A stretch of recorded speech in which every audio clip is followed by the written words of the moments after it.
What's up guys, it's me Mr. Ty, welcome back to the channel, and in today's video we are going to be talking about my first impressions of Tango 2. Now what we're watching in the background is my very first and second flight with the Tango 2.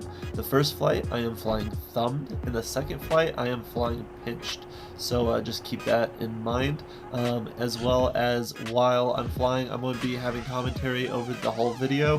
Hopefully you guys like this format. If not, feel free to click off and I'll have other videos coming up shortly. That's more like the content I normally create for this channel. So right off the bat, I immediately feel extremely confident on this radio. Like I said, this first pack I am flying thumbed. I have primarily flown thumbed my entire FPV career. Flying has been something I've been doing for a long time, and I've been switching on and off from thumb and pinched also for a very long time, but 99% of the time I have flown thumbed just because the radios I've owned thumbed has felt the best. I most recently have been flying the QX7, and honestly I've hated the radio since the day I bought it. I started to get used to it, but it never felt very comfortable. And it especially never felt comfortable for pinched, so I just really never tried with that radio. Now ergonomically, this radio for thumbing is pretty ideal. My fingers can reach all the buttons really well. The momentaries on the bottom are easy to click with my middle finger, as well as the switches and the primary buttons are really easy to click and flip with my index finger.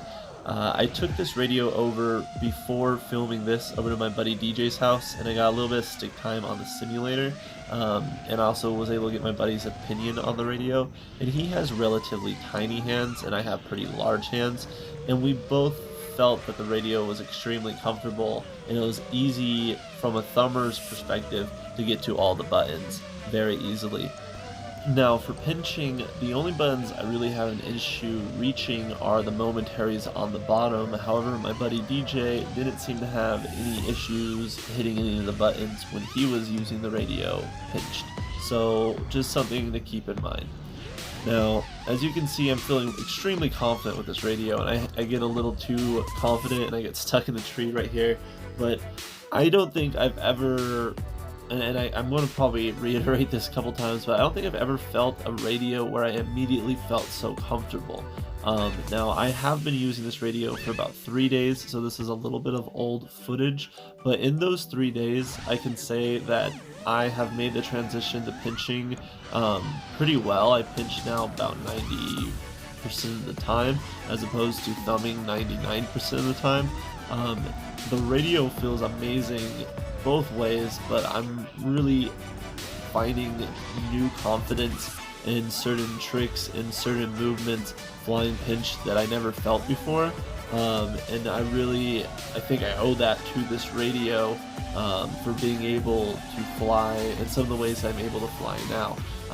So what I want to try to do is make a follow-up video to this in about a week where I'll fly 2 to 3 more packs and I'll talk over that, and we'll see what my opinion is on the radio then, and how I've kind of progressed. But with that being said, we're going to go ahead and run another flight here in just a second, and on this flight I'm going to be flying the whole thing pinched. Now before this, I flew very little pinched on and off with all the other radios, so I'm not per se very good at it. But the night before, I did practice on the sim for a good proportion of the time that I was on it, which allowed me to really get used to where I needed to rest all my fingers on the radio and how I wanted to hold the sticks exactly. Also, sorry that this video's image is so overexposed. When I get into shadows, it'll look better. But yeah, I didn't really have the right ND filter, and it was a very bright day, and I didn't mess with the camera, so I'll try to make sure in the next one the video is not so saturated or overexposed. But yeah, the radio just feels so good. I don't know how else to say it, especially for pinched.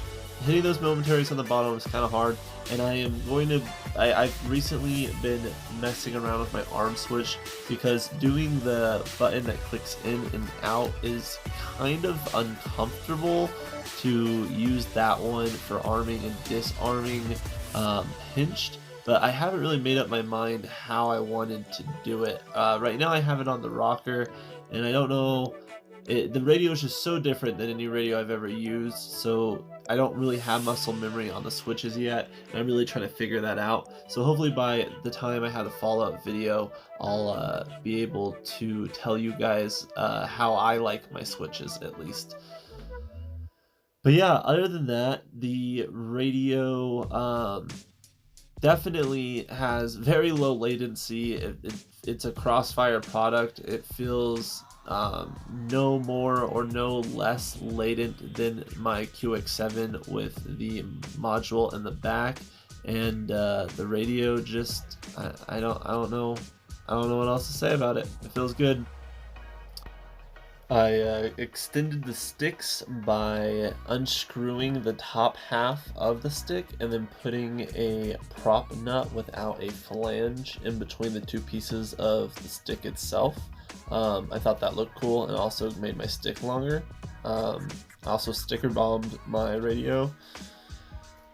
So yeah, if you guys have any questions, feel free to ask me in the comments below. I will be happy to answer any questions you guys have, as well as if you want to see the follow-up that I will be releasing in a week, make sure you subscribe, turn on that bell icon so you get notified when that video gets released, and hit the like button because it really helps out the channel. With that being said, guys, fly safe, and I'll see y'all in the next video. Oh yeah, it fits in my goggle case. Did I say that?